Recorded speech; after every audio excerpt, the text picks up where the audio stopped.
right, so hello and welcome to the Network Lored's first installment of our Pass the Mic series.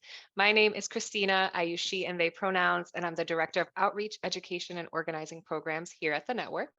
And I'm accompanied today by our Community Awareness Associate, Lori, who will be off camera and supporting us with tech.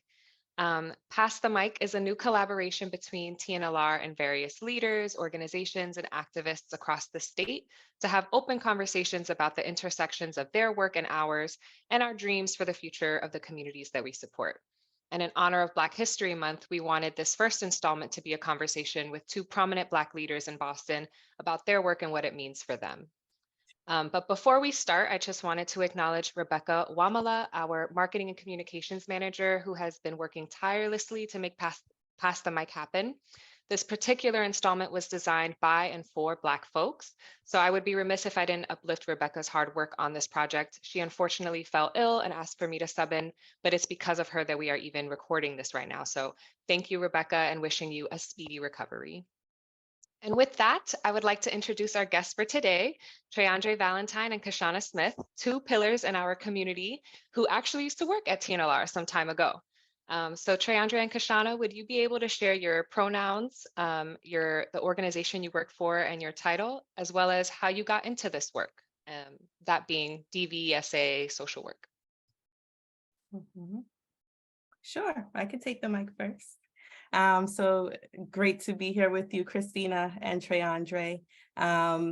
We have crossed paths, we have built relationship in many different ways, and one of those key pillars has been the Network LATED. So thankful for this opportunity. So I'm Kishana Smith, she, her pronouns. I am the Massachusetts Women of Color Network Executive Director. Thank you. And I am many things. I am a survivor. I am a servant leader. I am a longstanding supporter of the Network LATED. And what has gotten me into this work?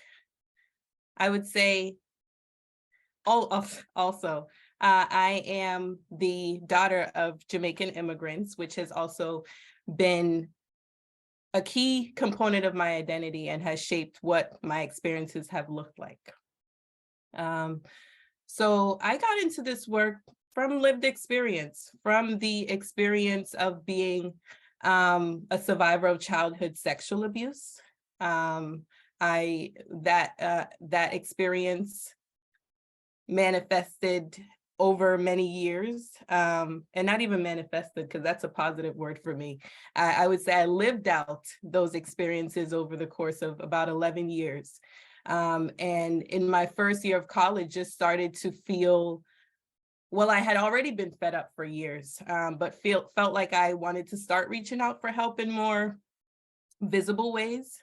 And started to, I remember my college had a domestic, at the time they called it a sexual assault center, but covered wide range of DV. And I started talking with other people and realizing that we shared many similarities and that it was okay to start to grapple with this for the first time. I was 19 at that point.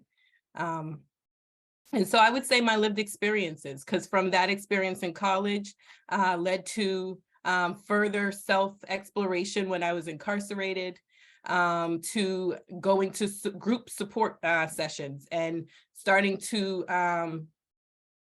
disclose some of the first things, started to disclose for the first time in certain areas in those group settings.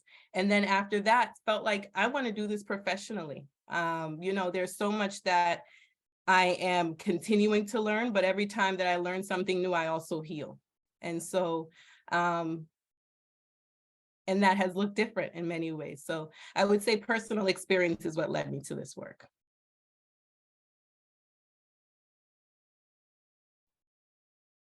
I guess I'll take the mic now.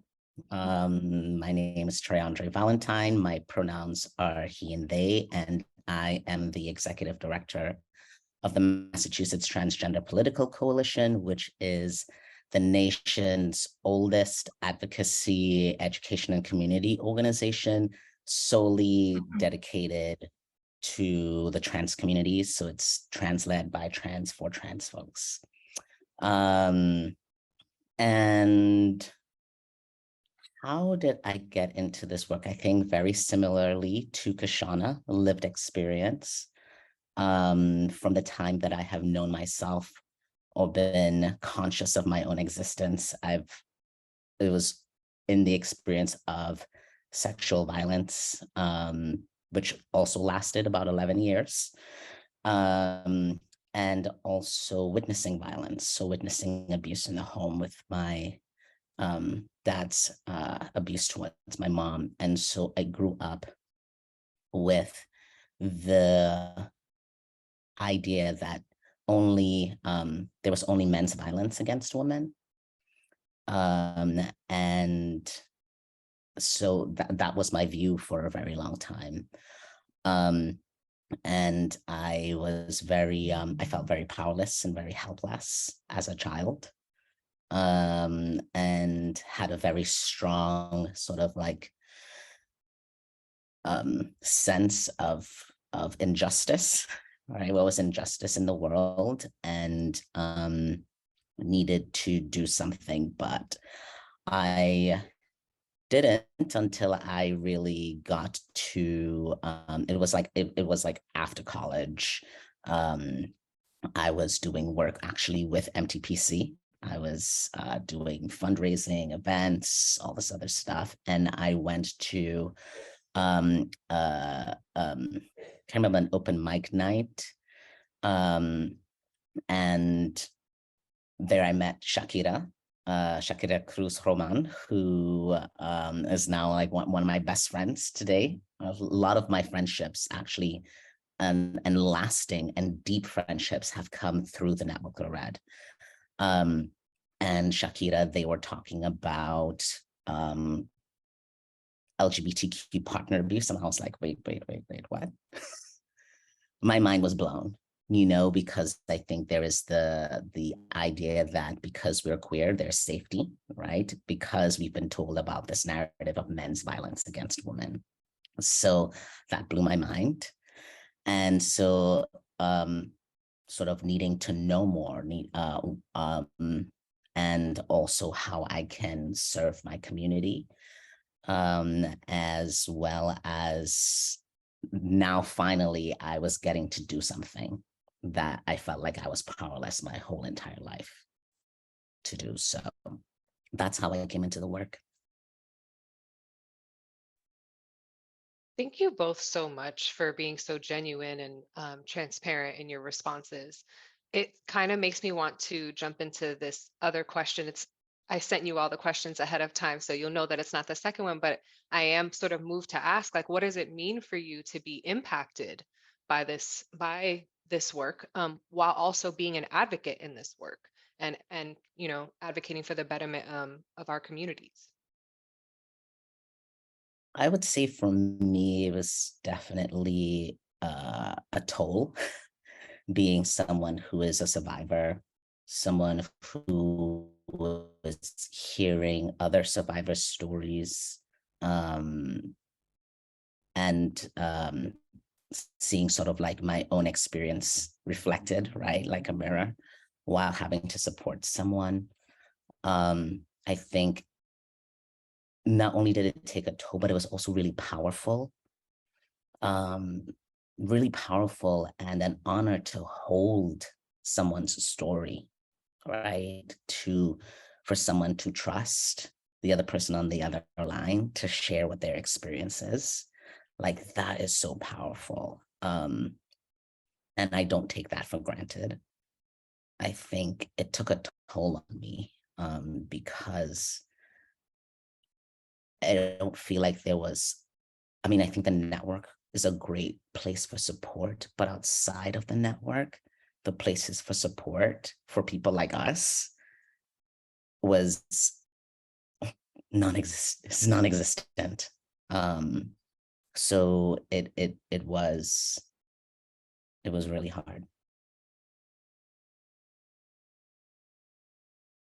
I appreciate and I hear you, Tre'Andre. And I want to uplift the second well, all of what you said is so important about holding all the things, but also the power and the honor it is to hold survivor stories alongside them and to move alongside them through the pain and through the many injustices and through, their to-do lists as they try to accomplish the things that they want. That is a feeling that I struggle to put into words. But that has been what has kept me doing this work, is to not just have that privilege and honor, but also to see survivors on the other end, to see their faces light up when they're like, I did it. I accomplished this thing. Like, I am out in public now. I'm doing all of the things that after abuse, I didn't think I could again. And to also see parts of my story come out of the mouths of those that I'm supporting has been really powerful and healing for me. Because at the end of the day, when I, am not on work time, I still have to deal with me.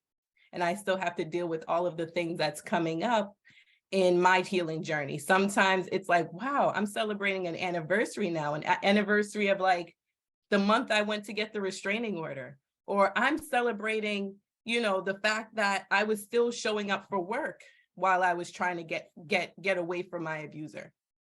And some days it's like, wow, I feel sucky, I feel funky, I don't want to get dressed. And the heaviness of yesterday and hearing the experience of the person I was supporting really has me in a funk today. So I think it's all of the things. And what I have strived to keep going is some sense of balance.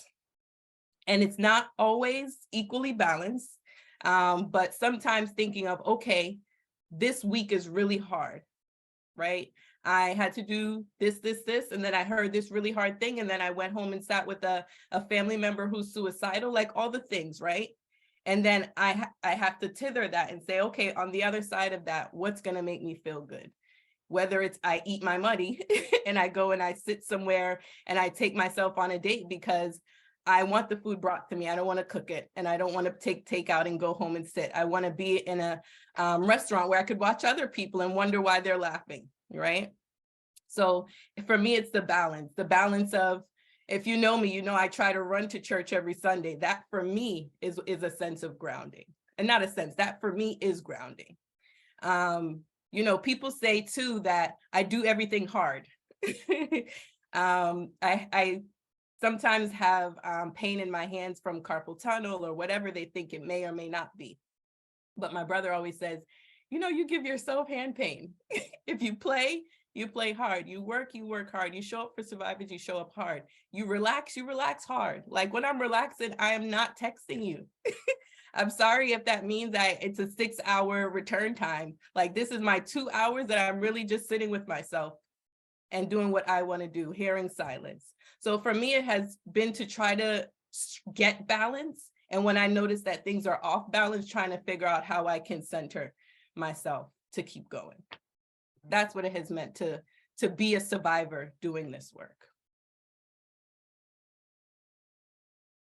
Thank you both so much for sharing. I feel like what you're describing is almost like two sides of the same coin. On the one hand, this is incredibly challenging to hold the identities of the folks that you're supporting and to navigate doing this work while being impacted by this work, but then also incredibly rewarding. Not only are you helping your community, but you're also sort of learning and growing with them and evolving with them, healing with them. And so it's like this very, that balance that you're talking about, Kishana, trying to find it, I imagine can be incredibly challenging. And I guess I sort of wonder then, what other challenges are you encountering in this work?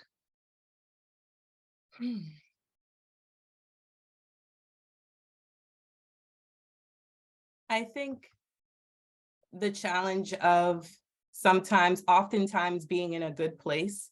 I think I have been so privileged to have good supports when I was at the Network Laureate. I felt so supported by my supervisor. I felt so supported by the group of supervisors that I worked alongside. Now I feel so held and supported by my team. So for me, it has been challenging to oftentimes be in a good place with my work and see that the people around me, the people that at other organizations that I care about, the people in my life not doing well. And sometimes feeling like, how am I holding all of the pieces? And how am I taking care of those that I care about, while also sometimes being in a place of not having the capacity to do so, whether that be time capacity, emotional capacity. And then oftentimes too, sitting in a place where I have resources and I could be sharing those resources, but then, you know, balancing, am I exhausting this person that I'm always sending, you know, therapy referrals to, because she's the only one of the only women of color that I know. So I think a challenge for me has been sitting in a place of privilege while also supporting others, and also sometimes not doing well, and all the complexities of what that means. Another challenge has been racism. I experience racism. I have, from the moment I entered this field to before this field, to the, you know, and it shows itself in different ways.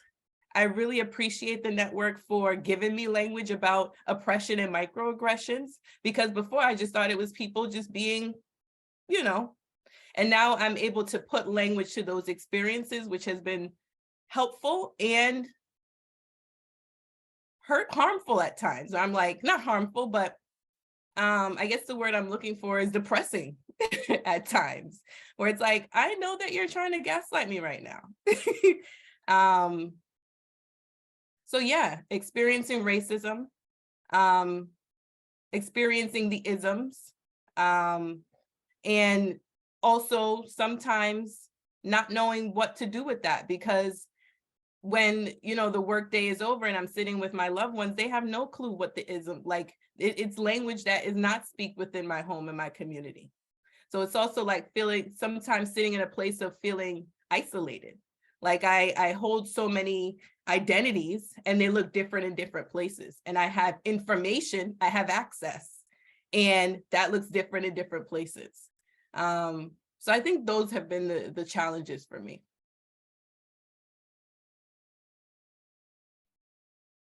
Well, I feel like I'm living parallel lives to Kishana, not gonna lie. I hear Where that. it is definitely like seeing where I am in a place of privilege, you know, where I do have resources to support me. And at the same time, there are times where I'm just like, I feel lost and I don't know what I need. So it's sometimes hard to like actually reach out to those resources, because I'm just like, I'm at a loss for what I need. I just know that I need something. Challenges while working in this field. I mean,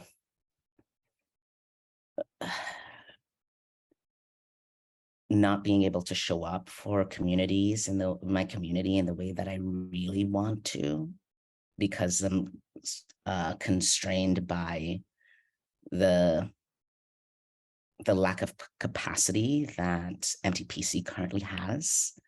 While we have increased our capacity, it is still something that we're not able to fully respond to the needs of our communities. And so seeing people in crisis and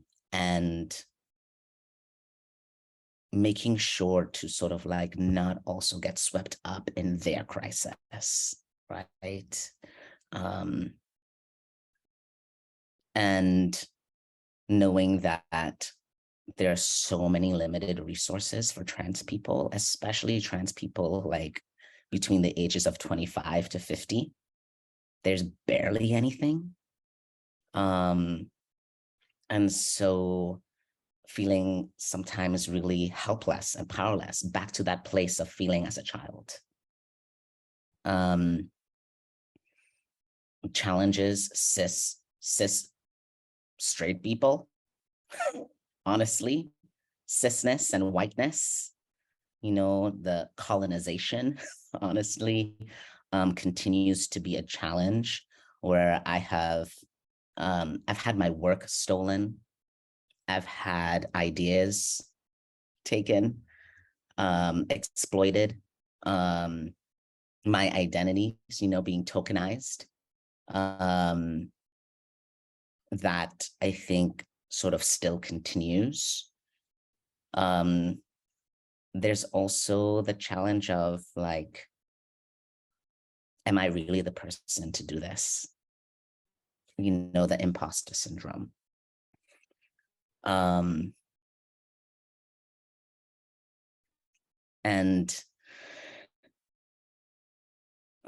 trying to think if there's anything else I wanted to add. There's so much. Yeah, there's so much. But yeah, I mean, I think all of the isms, right, continue to play a part. It's also sort of like the isms is a part of my work, right? It's sort of like a bit about like why my work exists is to combat these isms. And honestly, like as an executive director, sort of like being a first-time executive director, some of the challenges is actually doing things for the first time and figuring out things for the first time. And that has, I think that has definitely been a challenge, but what has been a blessing and carries me throughout are the things that I actually learned at the network, that I bring with me, not only to my work, but just in my life in general. And that is like an everlasting impact, that I will always bring these things with me. Thank you both again. And what an excellent segue, Tre'Andre, truly into the next question. But before I jump into it, I just really wanted to uplift what you all are naming about oppression, racism, cisgenderism, whiteness, white supremacy, all of these things impacting the work. It's this like strange, again, the two sides of the same coin where like, I have a job because these isms exist, and I might have a better life if they didn't, like maybe I wouldn't have to wonder if this is the right thing for me, if this is the right field for me. Maybe I wouldn't have to experience all these other really challenging things if these things just weren't an issue in our world. And unfortunately they are. And so I really appreciate you all naming that and the way that it's impacted you, and the way that like there's this you're like gatekeepers also, like you have all of these resources and this information, and at the same time you're still learning so much, and there's still so much growing to do. And so yeah, it just feels incredibly challenging and nuanced to be navigating this and wondering what have you been able to bring from TNLR into your current position. It sounds like, Tre'Andre, there were a few things in particular that resonate with you. Oh, I would say there are so many things. To start, going through the network, Lored's training program was one of the most significant life-changing experiences I have ever had.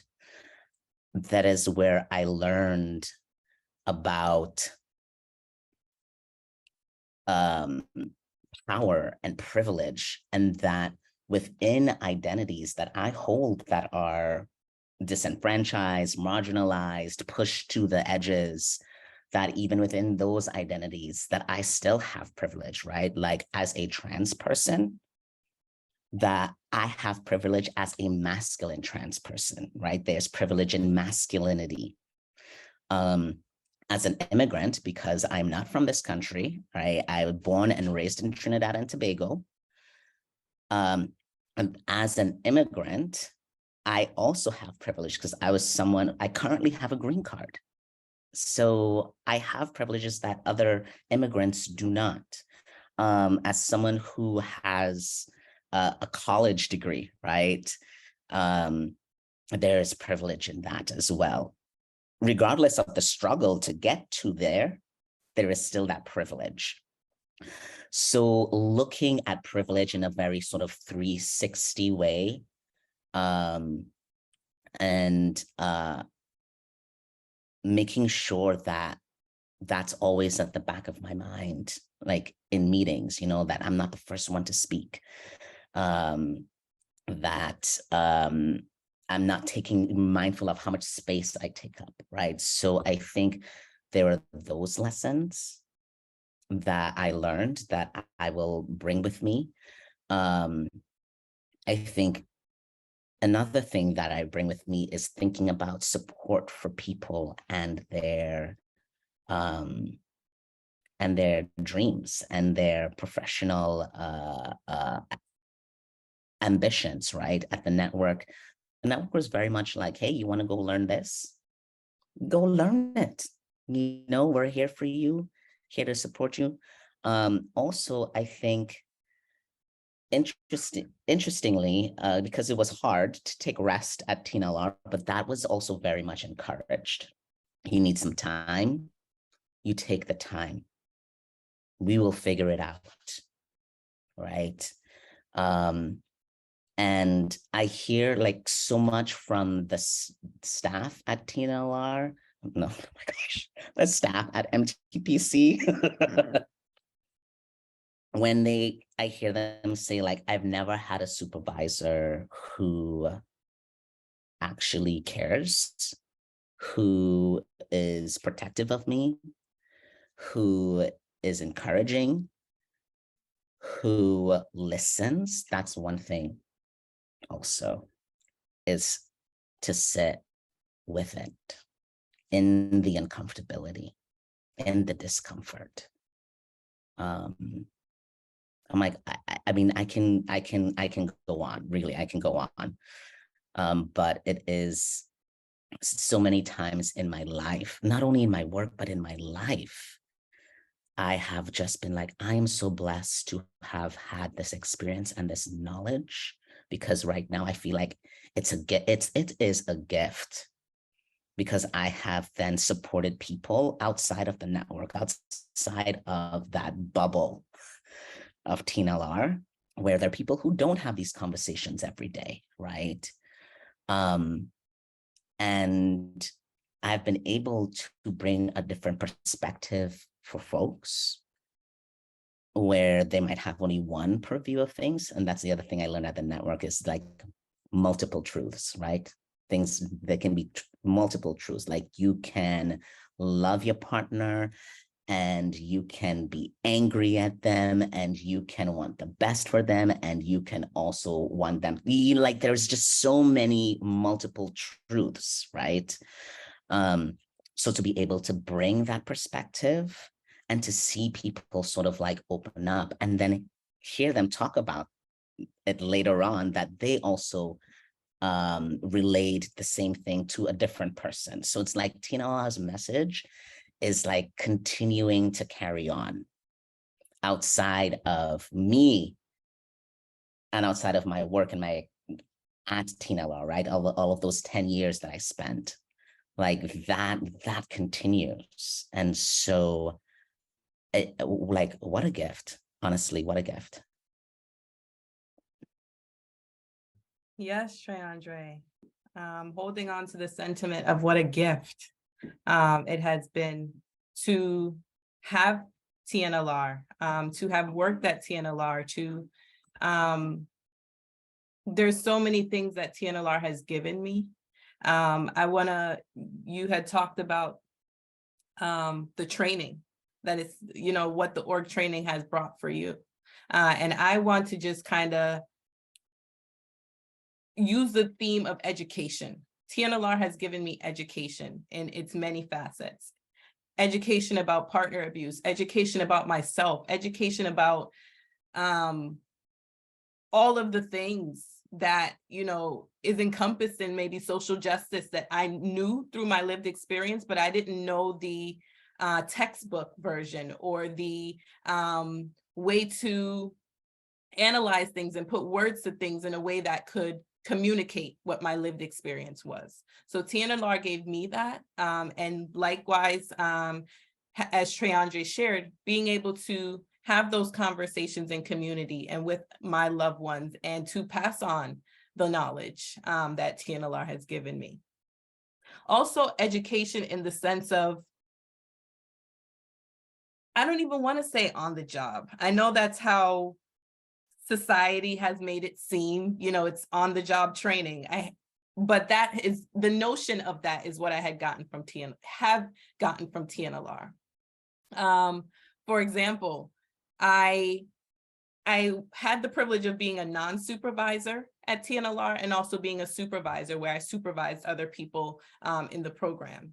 And one of the education all across the board, but I remember when I was a non-supervisor and there would be things that would come up in advocacy.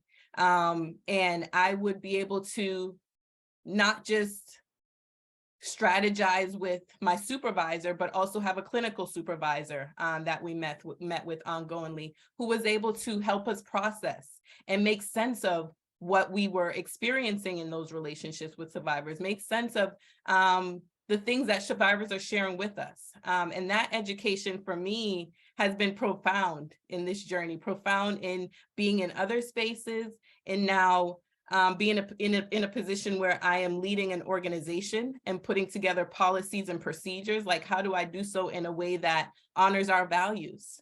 And really was able to have that training from TNLR. I remember most of our policies were co-created. We would say, all right, we need a communication policy, right? What are the things we need to communicate about? Like these were processing collaborative conversations and opportunities that I had to not just be a part of something beautiful and create something, wonderful, but also to learn along the way and have that cross training, where we all hold so much information and so much wealth of knowledge. And TNLR really gave me an opportunity to be at the table and hear what other people of color thought and hear what, my supervisor thought from her experience of doing this for a decade, right? And just that collective soup, it's profound. And I will forever be thankful to TNLR for that. Also, the human resource aspect of it. When I was a supervisor, really being at those that table where we would say, okay, this is what our policies say. This is what our values and our core beliefs are. And this is what human resources is saying we have to do, right? How do we mesh all of that? How do we meet in the middle? How do we do things that keep us compliant and keep the doors open, but also see us as people with real life problems? And the holding those nuances in the education of what I got from TNLR has really fed me and has given me so much I've needed to really succeed. Reading budgets. I remember there are many times when Beth and Katie, at the time, Katie Atkinson was my supervisor, and Beth has always been the executive director. So at that time, I remember Beth and Katie would bring the budget and say, this is what your program has. How do you want to spend it? How do we prioritize the things that we already said we were going to do, like gift cards and travel? But then how do we incorporate new things with this budget? These are the line items. This is what this means. And that in the moment, training was just what many employers don't do, right? And really just made me feel a sense of belonging, like I belong at this table. My opinion matters. I don't know everything because I don't need to know everything, but they're bringing me, opportunities to learn how much my budget is for this program, right? That grant writing, when they would, bring the solicitations from funders and say, this is what they're wanting to fund. What do we want to create?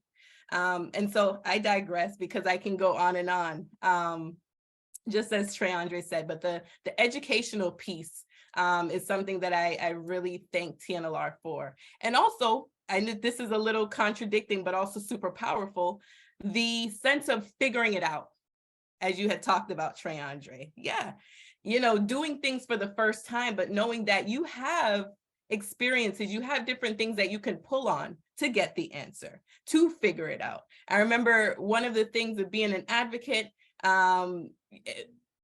Google it. We don't know, maybe Google knows, right? So really pulling upon yourself and also external things to figure it out. Absolutely. I feel like what you both are naming are sort of TNLR survivor-led and anti-oppression values, and the way that that shows up, what it actually looks like in real time. It looks like, on the spot training about budgets. It looks like good supervision. It looks like many different areas for supervision, clinical supervision, peer-to-peer support. Um, so yeah, I just really appreciate y'all sharing that with us, and completely agree. I feel like I continue to learn something new at TNLR every day. And speaking of gifts, what a gift, first of all, for you all to have been a part of TNLR at all. Like, just, I feel so lucky. Kishana, you and I went through org training together, and that was super special. Tre'Andre, you've been my supervisor, you've been a close friend, a mentor. Like, I've learned so much from you, observed you do trainings very often, and learned a lot from you. And so, just, yeah, what a gift that you all have been such pillars at TNLR, and then now in the larger greater Boston community at MTPC and the Mass Women of Color Network. So sort of with all of that, like with this lived experience that you all named, with the knowledge that you bring from TNLR, with the knowledge that you now have from MTPC and Mass WOCA Network, what DV issues do you feel are prevalent within the Black LGBTQ plus communities in Boston? And I did hear you name the limited resources. Like at one point, it was like they were non-existent, and now, okay, maybe they exist, but it's incredibly limited. So yeah, I did hear y'all name that, but if you want to elaborate on that or name some other ones, that's cool. Yeah. So I think one prevalence is that it's happening, right? It's happening, and people are still not giving it its space that it deserves, its support that it deserves. We know that Black trans women are dying at far greater rates compared to our the white counterparts, right? But there's still so much stigma in the community. There's so much stigma in the LGBTQ community, TQ community, in Black community. There's colorism at the dinner table, but it's still happening. The abuse is still happening, and not just is it happening, and we then have the many identities to tack onto what folks are going through. I think it's the lack of housing resources, the lack of resources in general. As Tre'Andre highlighted, the lack of resources for trans community. They're like, the programming is very hard to find. Rampant systemic racism, the lack of access to healthcare, what health insurance looks like across the diaspora, what people can actually access, the inequities in all of the things. And so I think that the prevalence that it's happening, the lack of space that it deserves, and the lack of resources for our communities. Just to add to what Kishana mentioned, additionally, I would say that there is a lack of conversation about normalizing our relationships, who we love. Yeah. Meaning that there is a lot of, I think, of particularly in relationships with Black trans women, right, who are in relationships with cis men. And that in sort of like our communities, it's not really talked about that it's okay to be attracted to a trans woman. That doesn't make you that doesn't necessarily make you gay. And if it did, that's not a bad thing. Okay? It's a beautiful thing, right? So normalizing relationships, that it's okay, normalizing attraction, right? And that it's not a threat. It doesn't threaten your identity. But that's what society has, right? Those are all the messages that society has given to us.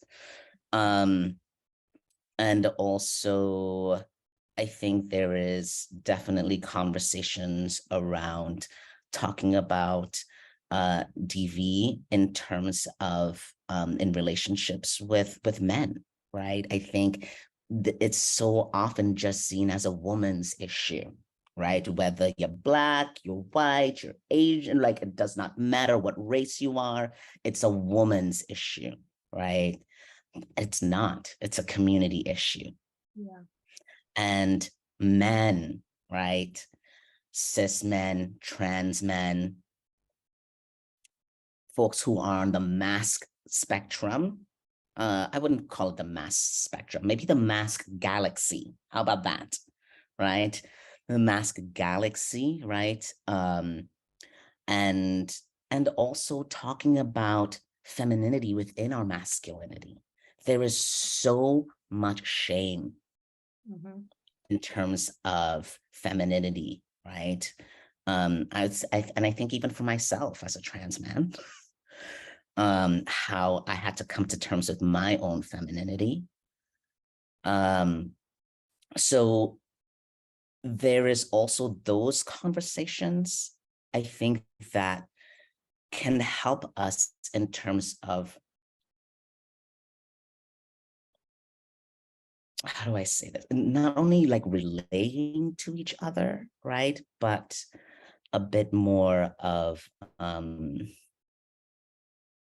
compassion, kindness. Yeah.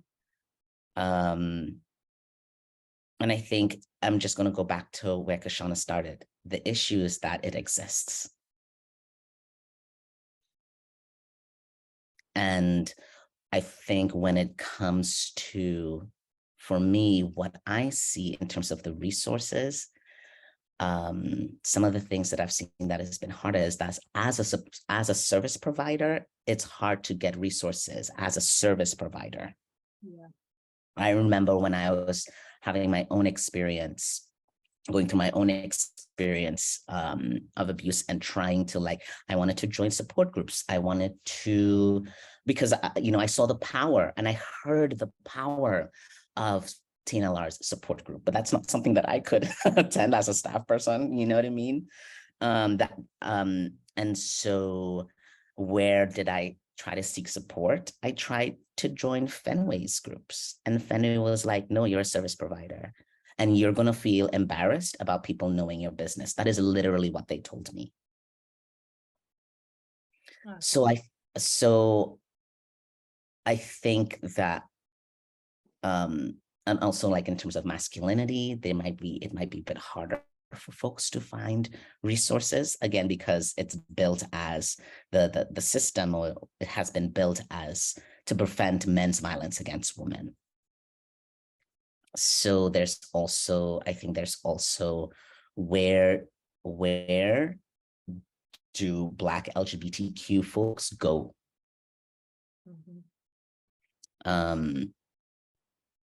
And hopefully, I mean, I know the work of TNLR, and I know that you all have been really a huge, important part of bringing mainstream domestic violence organizations in to really having a broader analysis of domestic violence and partner abuse.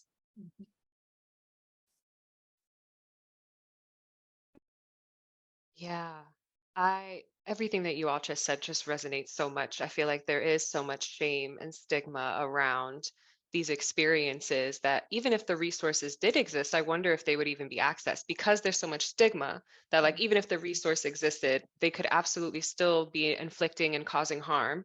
And if there's so much shame, then why would a survivor even try? Like, even if it was a good organization that was actually supportive, there's just so much fear around, like, am I going to be judged? Is this going to happen?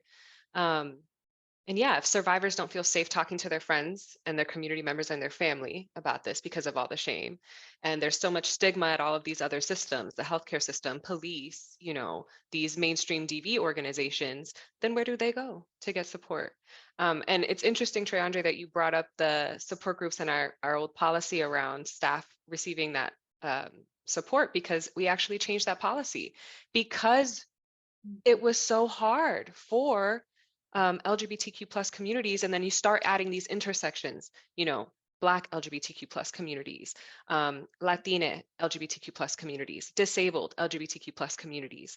It gets even harder and harder and harder to find those resources. And so TNLR said, you know what, staff should be able to access our resources because this is ridiculous. They're not getting what they need outside of these spaces. But how sad. It's like, we really should be building the capacity of these other organizations. And they should be trying to be more inclusive of trans communities, Black communities, any community that they're not well versed in, they need to be doing better. So thank you for naming all of those things. I guess I'd be curious to know what you all are working on in your roles at MTPC and Mass Women of Color Network and how TNLR can support that work. Well, thank you for asking that. One thing I actually want to say, sort of circling back to our previous conversation, was that one of the things that TNLR has always said is that if you are serving survivors, that means all survivors, right? You cannot pick and choose which survivor you're gonna serve. So I just wanted to say that. But the work that MTPC is going on right now, oh my gosh, I am so excited. Okay, so first of all, when I came in, I was the only staff person. It was only one staff person for the last 20 years. And I said, oh no, this is not equitable. And we want to work for equity, and I'm not going to be the one person to do this. Absolutely not. So I am going to work on building up the organization inside, right, from within. So there is sort of like the internal aspects of the work that I'm very excited about in terms of bringing in more staff people, in terms of building up the organization that aligns, where our policies align with our values, because I'm having to do a lot of that for the very first time. I feel like I'm working at a startup because so much of the capacity was focused on legal protections. So we didn't have the capacity for anything else. So I feel like it's almost kind of like a blank slate, and you get to create something with all of the knowledge and experience and values that I have, which is just I'm so excited about that aspect. And then the work that the staff at TNLR, that they're doing. So MG, who's our programs manager, has worked so tirelessly to get the Trans Leadership Academy launched, and we were launching in April. And the Trans Leadership Academy is a workforce development program specifically designed for low-income, BIPOC folks who are formerly incarcerated, specifically for trans and non-binary folks. Because we know that, our communities don't get the same access to education or career opportunities or learning opportunities that cis counterparts get, right? And so we want to, this is for folks to really build up their skills in a supportive environment. So I'm so excited about that aspect of the work, and also continuing to help people change and update their ID documents. That's something that we do very consistently, and we provide financial assistance for folks to do that. So excited about the work that we have on the horizon, and that there's so much more to come, So stay tuned. Well, I'll be staying tuned and sharing those resources, Tre'Andre. Thank you for that, and for the profound impact that MTPC is having on trans community and community in general. Thank you for the work that you're doing there. So like Tre'Andre, I am the first staff person at the Massachusetts Women of Color Network. The Mass Women of Color Network was started in 2010. A group of women of color from Massachusetts went down to a conference that was hosted in New Orleans by the Women of Color Network. And they felt many things in that space, but positive things. They felt supported, they felt seen, validated, they had opportunity to network with other women of color. And when they came back to Massachusetts, they felt like a space like that one was needed in Massachusetts. Many women of color were working in isolation at their organizations, and some of those women not under the best treatment at their organizations. So the early founders, some of the early founders were Isa Wilder-Georges, Sabrina Santiago, Shakira Cruz Roman, Diana Manacera, Paula Gomez Storti, Vilma Dominguez, Jasmine Pimentel. So those women formed the Massachusetts Women of Color Network. And for the last, well, before my tenure, so the 10 years from 2010 to 2022, the organization was led by a leadership council. And during that time, they put on several conferences. They put out a few reports to the field with recommendations. One report was Spaces Held by Women of Color in the Workplace. And from that report, they learned that of the 60 plus DVSA organizations in Mass, only 3 women of color were in leadership positions. And that was a huge problem for many reasons. They then, from that report, they put out recommendations to the field. One of those recommendations were to shift the coordinator position, because many women of color were either in entry-level positions or in coordinator positions. And in those coordinator positions, they were doing manager-level work. They were running programs. They were doing things that warranted different pay and a different title. I was actually a direct recipient of change from that recommendation. At the time, I was at the Network LARED, and I was the housing coordinator. And about a few months after those recommendations were put out to the field, my position was restructured, and I then was promoted to the housing manager. And that is something that I will forever be grateful for many reasons, to the Mass Women of Color Network and to the Network LARED for seeing the importance of that recommendation and shifting. So for the first 10 years, TA, training and technical assistance, conferences, reports, and then they came to a point where they felt like they wanted the organization to become a 501c3. So I was hired, the first staff person, and I worked alongside what was then called the Leadership Council in 2020. So the Leadership Council, we have Isa Wilder-Georges as one of the founders. Her co-chair was Deb Collins-Gooseby. We have the Leadership Council was comprised of leaders, women of color leaders in the field, in the DVSA field. So we have Josephine Peng, Hema Sarang-Semensky, Laverne Gordon, Dr. Jean Clark Mitchell, Trudy Benoit, and we were able to really come together and collaborate and learn from one another and be intentional and say, okay, if we're going to become a 501c3, how do we do that in a way that uplifts our values and that honors and supports women of color in a different way, right? So we looked at our mission, vision, values, and said, what needs to shift? One of the things that one of our earlier conversations at the time is inclusivity. We looked and evaluated who's coming to our events and who's not here at the table, but we want them here, and this space is actually for them too. And so we went through training, we went through thought sessions, and we shifted who our spaces are for. And in doing so, we wanted to be cautious and we wanted to be intentional, because we don't want to say our spaces are for certain people and then when they get there they don't feel welcomed, or we're not actually inclusive.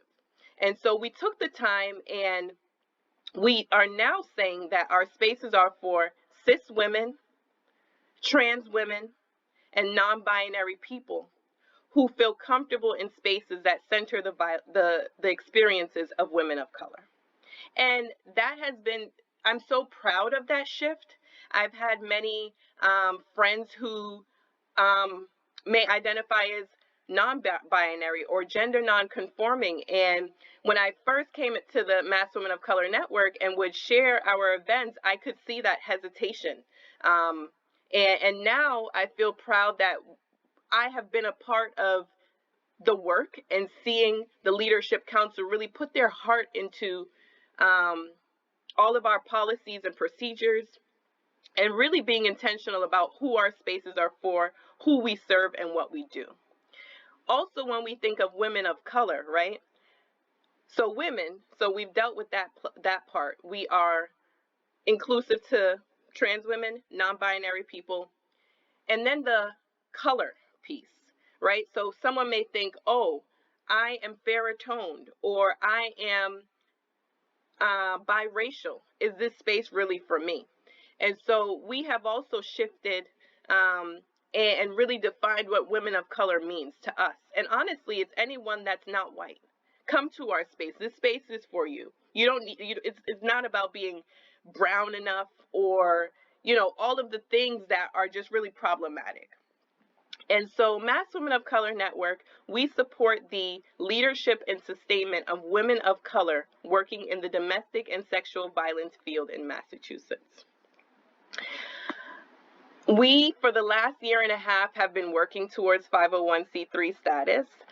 So as I talked about, we have revamped our mission, vision, values. We have also been working to create infrastructure to bring in new staff and volunteers. Our volunteers were actually, they're called circle members. We really just wanted to shift the mainstream way of doing things. I'm also working on a project called Keeping Black Survivors Alive. And that project came out of a report that we published in June of 2021, culturally specific responses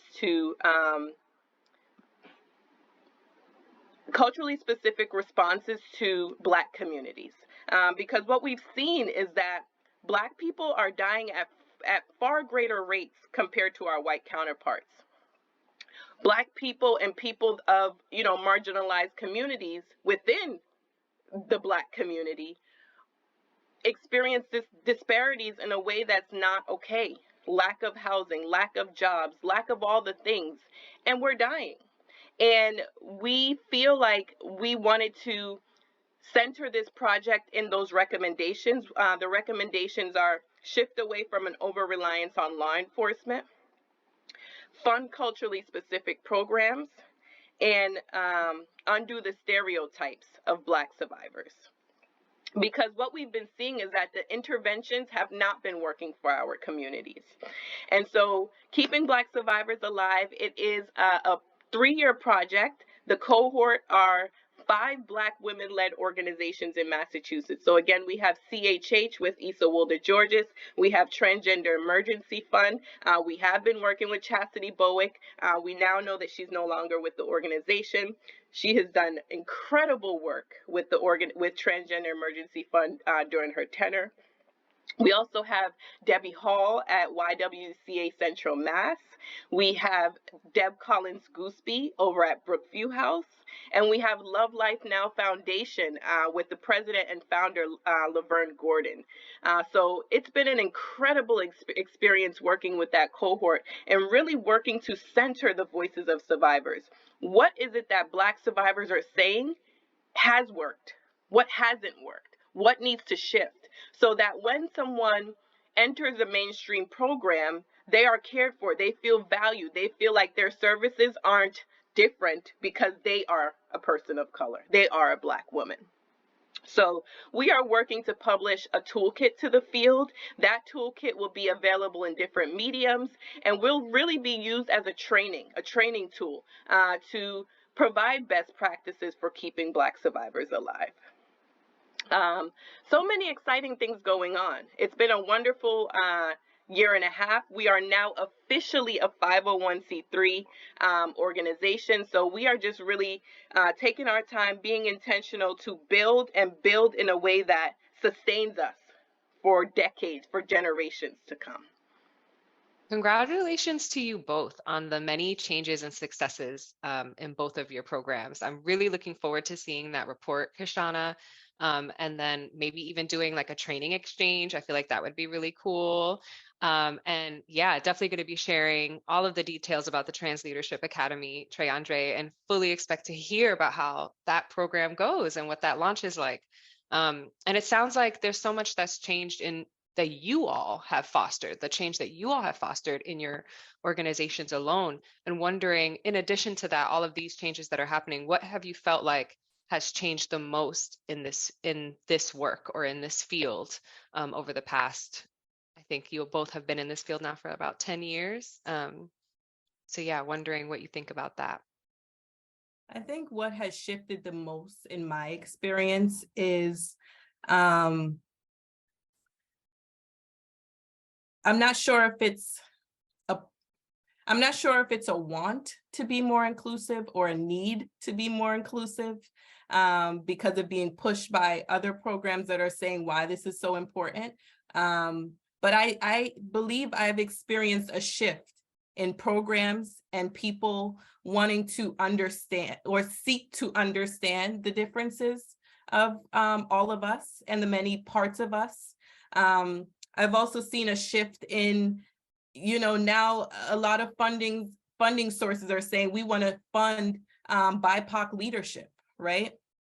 And so seeing that, BIPOC are being more, are more advocated for in terms of access to leadership. I also feel I'm seeing a shift in how people are engaging with self and trying to get it. I'm also seeing a shift in like a confidence within BIPOC community, a confidence for going after the things that maybe the generation before us didn't go after. Like we are seeing folks that are EDs that are people of color. Like for me, this is history in my family, right? And not just going after it, but feeling like, nope, I belong here. Nope, I'm going to figure it out, just like others are seeming to figure it out. So a sense of shifting confidence of like, nope, we belong at this table. I'm going to hold it there. I'll pass the mic. What to add to that? Interestingly, I feel like it's sort of like the more things change, the more they kind of stay the same, right? So it's like we're still having the same conversations. Like that hasn't shifted, right? We still have it, right? Like the issues are still the same. But yes, I do agree that there seems to be a little bit more conversation, a little bit more seemingly a little bit more yes, interest to learn more. I've seen people reach out to MTPC because they want to be more inclusive of trans folks in their work. So there's a lot more of interest to be inclusive, to try to be better. There is also, but I also think that a lot of that is also talk, right? And just actually showing and not doing. So while there is a lot more conversation, I think there's also a lot more pushback as well. There was something that I wanted to say and it escaped my brain.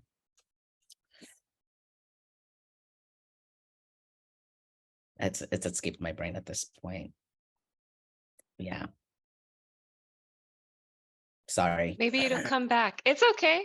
Maybe it'll come back later. To uplift Tre'Andre, yes, we have, so much has changed, right? And we have come a far way, and there's still so much more to do.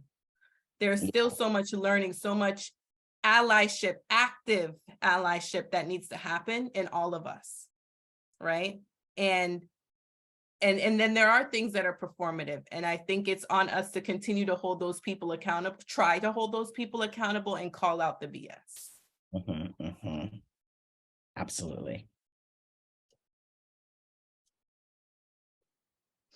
Yeah, we see that a lot in our work too, of just, mainstream DV organizations, maybe including a line in their mission statement about LGBTQ plus communities being welcome, or hanging up the, gay flag outside of their establishment, and then being like, but why isn't anyone coming here? It's like, well, because your policies are actually incredibly transphobic, and because you don't have an anti-discrimination policy that protects, these survivors from being harassed by your staff or being harassed by other survivors in the program. So yeah, there's a shift in the performance that needs to turn into action. But I do agree that, yeah, there are a lot more conversations happening and a lot more interest in people trying to be more inclusive. Yeah. I also think there's, to Kishana's point, there's a lot more sort of unapologeticness in the demand for what we need and what is our right. And that is also powerful. I think there's also the that we get pitted as, like angry people, right? But let me tell you something, we angry for a reason. Okay. For real. Absolutely. And so I want to see more of that unapologeticness, demand for what we need. Yeah.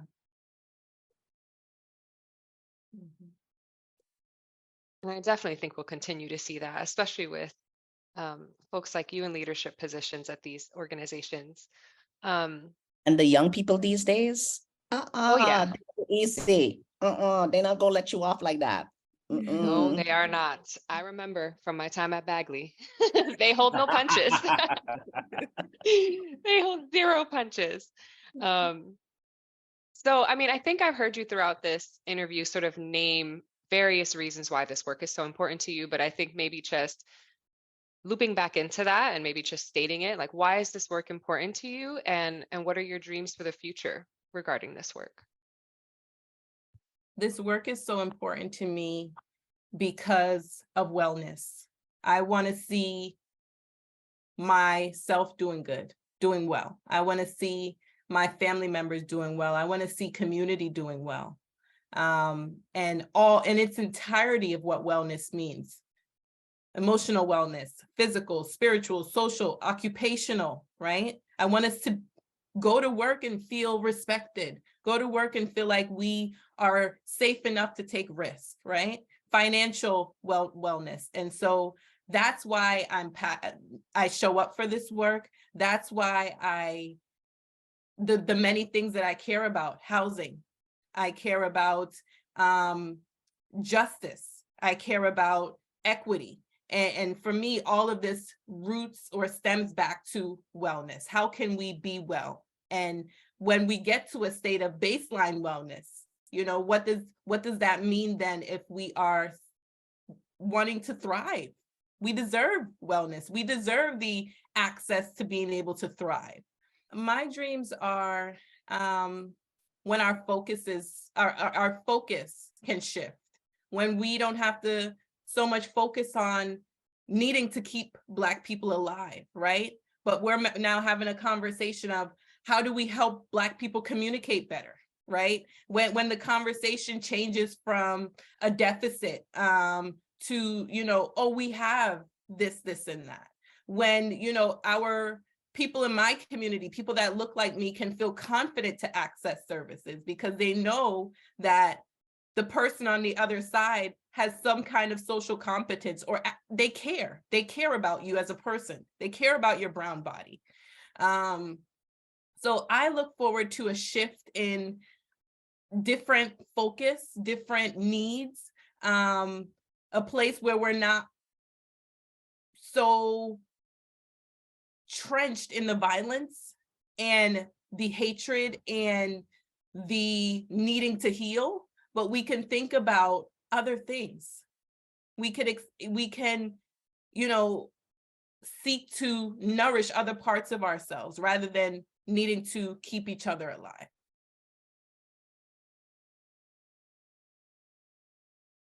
I would say that this work is important and continues to be important because trans people continue to be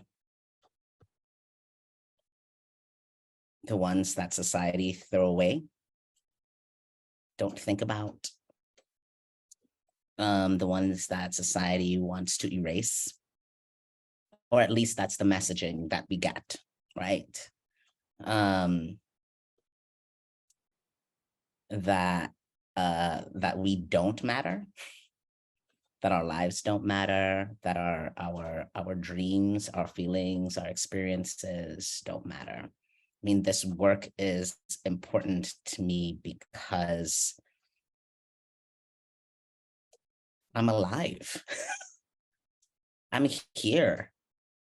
And I want better. I want more for myself and more for my community and more for my loved ones. That even though Massachusetts has laws protecting trans people, that trans people are still turned away because of who they are, turned away from healthcare, from jobs, right? Folks are still struggling with housing and food insecurity.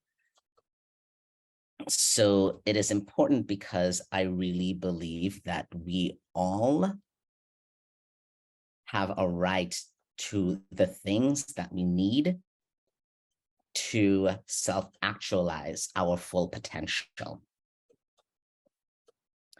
And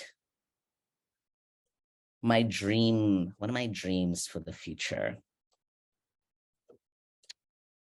my dreams for the future is one where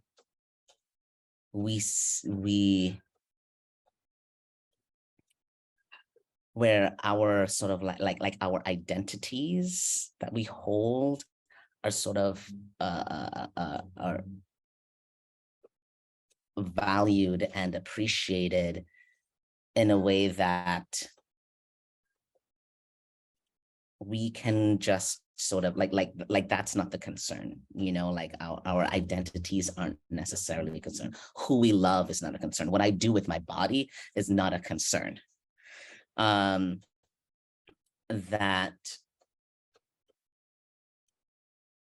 for the future, I'm trying to not get into a utopia where everything is perfect, right?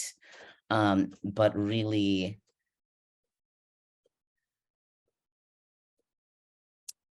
it's one where we're able to just really connect on that humanity experience, right? That as a person, that we are invested. My dream is that we are invested in each other, and not only ourselves but in each other, and that investment, that support would be something that helps sustain people through actually, you know, trying to seek that full potential, that actualize that full potential. So yeah, that's a little all over the place, but yeah, I just dream for us to have what we need. Mm-hmm. And beyond that, not just what we need. Mm-hmm. I want to live that dream with you, Tre'Andre. I'm gonna tell you something. Mm-hmm. The two of you inspire me so much just to hear about the work that TNLR continues to do, the work that you've always been an inspiration to me, Kishana. Like from the second you stepped into the room, I was just like, who is this woman? Tre'Andre, thank you. And honestly, and not only inspire, but I feel like continue to, it's like you all keep me accountable. You know what I mean? Yeah. Yeah. Same. And I feel that too. I feel like not only do we keep each other accountable, but also I can say, Tre'Andre, what was this like for you when you did it? You know, like there's that, I always will have a reference point. I always will have people that I can call upon for support. And You for mean I'm a dinosaur at TNLR? yes.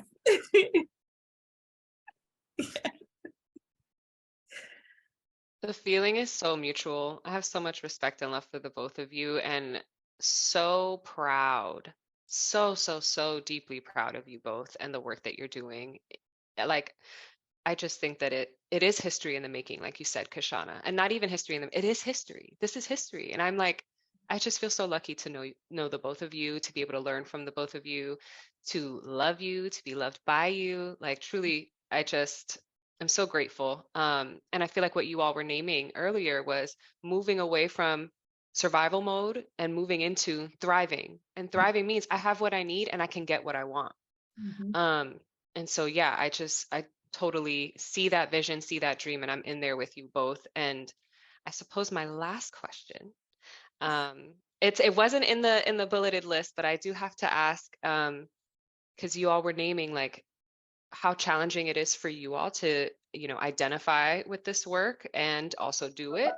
And named a few things that you do for yourself. And Kashana, you named, going to church, but how do you like your care? Like beyond, are you taking care of yourself? How do you take care of yourself? How can we take care of you? How do you like your care? Um, Whether that is, coming from a provider, a friend, or a family member, or coming from an organization like TNLR, like I'd be really curious to know um, how you like your care, how you'd like to be supported in this field. I like my care led by me, because I'm so unique and I change up what I prefer or want in any day or, you know, and so I like when people ask me in the moment, what do you need right now? Maybe it's just to listen to me talk. Maybe it's like, can you meet me at a park so we could walk?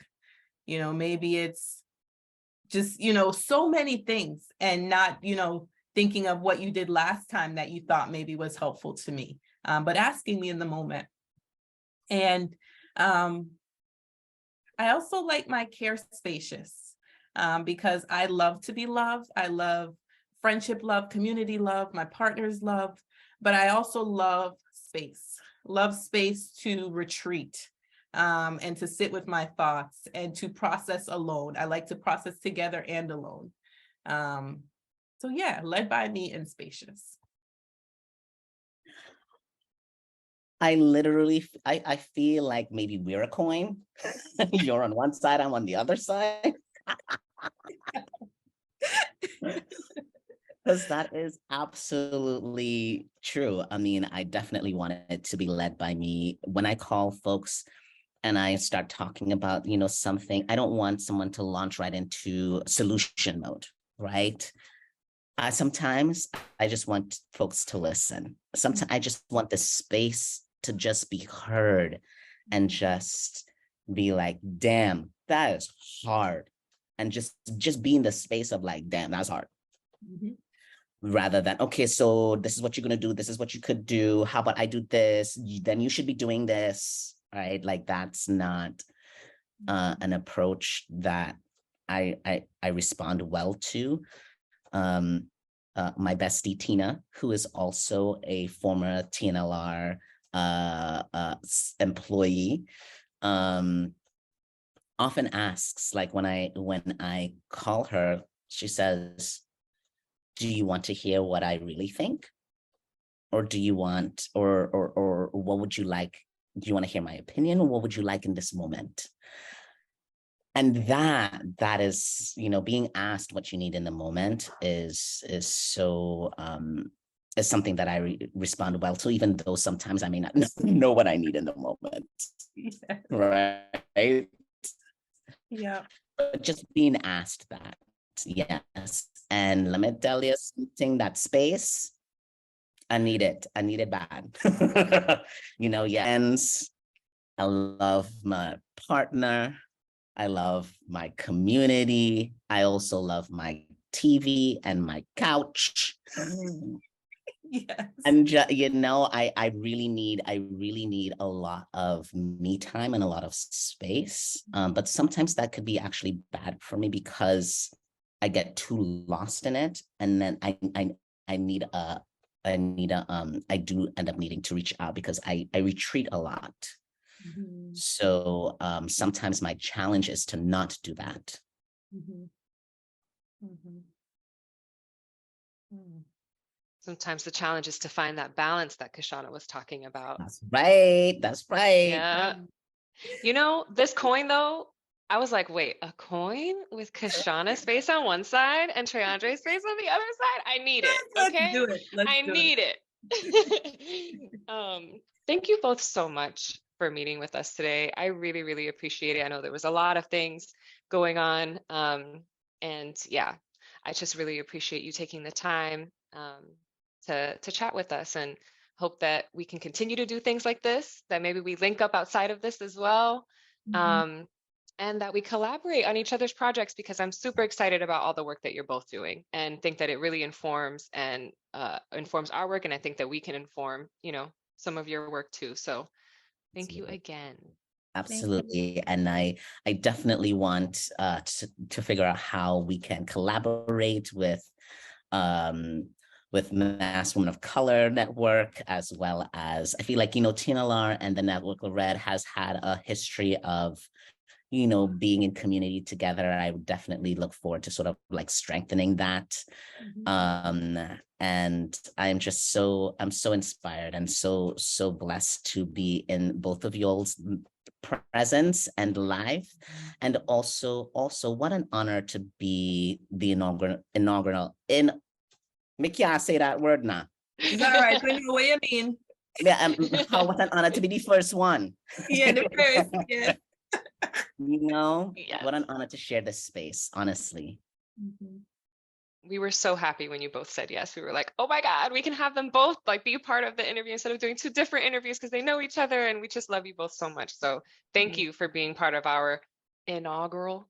I had to like think about it too, like, oh, I might eat a couple of letters in there, but yeah, thank you so much for doing this with and for us.